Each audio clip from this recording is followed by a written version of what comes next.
minister in the Church of Ireland. What did they teach him? Higher criticism of the Bible, theistic evolutionism. You can't believe this, you can't believe that. So he was a bit more honest than the other wretches at that seminary. And then he became a higher critic and lectured in higher criticism at Queen's University. So I have a very low view of most theological institutions and have a very low view of the people who sit their degrees there. In fact, in Europe and in the UK, the jobs in theology are in apostate churches for the graduates and in ecumenism. The state has a vested interest in promoting liberal theology to further the integration of society and the belief of secular agenda. Here's a question from someone who presumably isn't a Christian. We're glad you came tonight. Thanks for being open with your question. What's so wrong with evolutionism being taught in schools? People should be intelligent enough to choose what is right. If Christians are so sure the Bible is correct, then why should they be threatened by an opposing viewpoint? Now, this question doesn't specify what sort of schools. In the state schools, evolutionism is taught and Christianity is neglected, ridiculed. Intelligent design even isn't allowed. Am I right in saying that? So it's all one way in the state system. In the Christian school system, both are taught, and especially evolutionism would only be taught in a lesser degree with the younger ones, but then it's clearly taught that evolutionism is false. All right? So we're not treating our children as neutral here. We're telling our children, this is what they say and they're wrong, and this is what the Bible says and it's right. We make no apology for doing that. Because I would disagree with the assumption here. People should be intelligent enough to choose what is right. We believe in the fallen nature of man, that it isn't a matter of intelligence. Man is totally depraved. And man will choose darkness rather than light because he loves darkness rather than light, because his deeds are evil.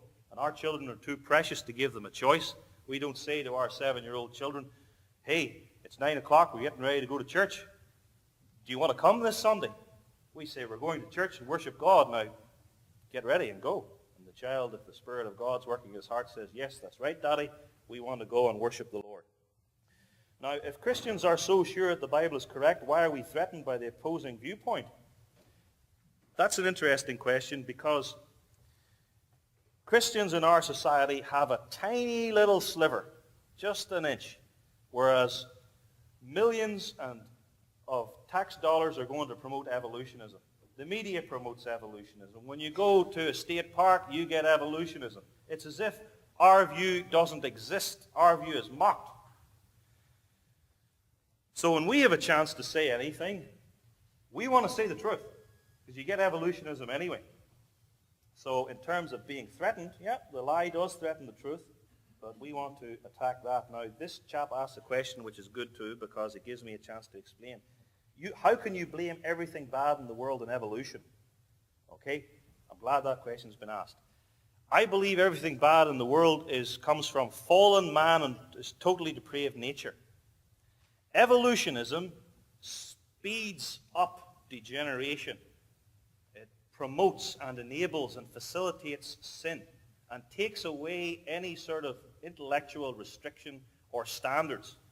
But evolutionism isn't the cause of all today's society. It speeds them up. It becomes the rationale for homosexuality. It becomes the rationale for rejecting the Bible. Because then, as Richard Dawkins puts it, then I can be an intellectually fulfilled atheist.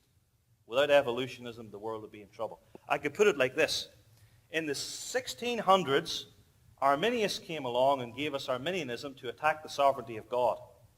In the 1700s, we have Voltaire and the philosophes in France especially who denied God's providence. They were deists. God doesn't govern the world. But they couldn't get rid of God as creator because they hadn't got evolution. Boy, if Darwin had come along in the 1700s, Voltaire would have just whooped and been so happy. But so God has to create because we've got no other theory, nothing with any sort of scientific basis. Then came in the 1800s, Darwin came up with evolutionism, so right, God isn't sovereign with Arminianism. Now we can jettison even God as in providence with deism. Now we get rid of God as creator. We get rid of God. And the last 150 years has been the gradual and increasingly fast kicking out of God from intellectual circles and any sort of rational discourse at all. Here's a question. Explain how God's eternal counsel and its attributes of being eternal, all-comprehensive, immutable, and all-wise contrasts with evolutionism. I would put it like this. Creation contrasts with evolutionism, and God's eternal decree is executed in the beginning of time with creation.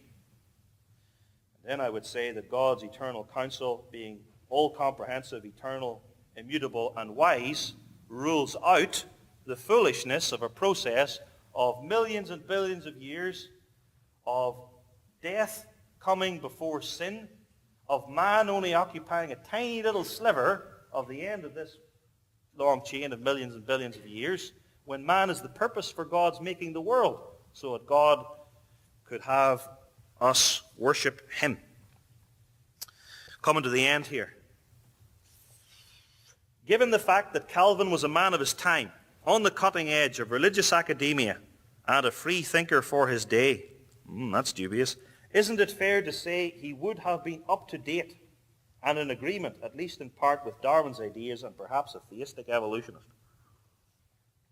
Calvin would have been up to date, no doubt, on these things because he was a very capable and learned man, but Calvin's whole theology militates against evolutionism. And if Calvin were here today, he would have no truck with it because, number one, Calvin feared God. He didn't fear man. What God says in the Word goes. And Calvin's exegesis right across the line opposes evolutionism because he opposes chance and fortune, because he believes that the world is less than 6,000 years old in his day. And he calls anybody who believes that nature makes itself a fool. He says, quote, profane men will not refrain from guffaws when they are informed that but little more than 5,000 years have passed since the creation of the universe. That's Calvin's view. You guys will laugh. And he was saying that in the 1500s. So, no way there with Calvin. I've answered them all, but the bits on these 3 bits of paper, but I want to keep Doug right with the time. And you've all been very patient because that was a lengthy lecture, I know, and there was a lot in it. So thank you for your patience and attention.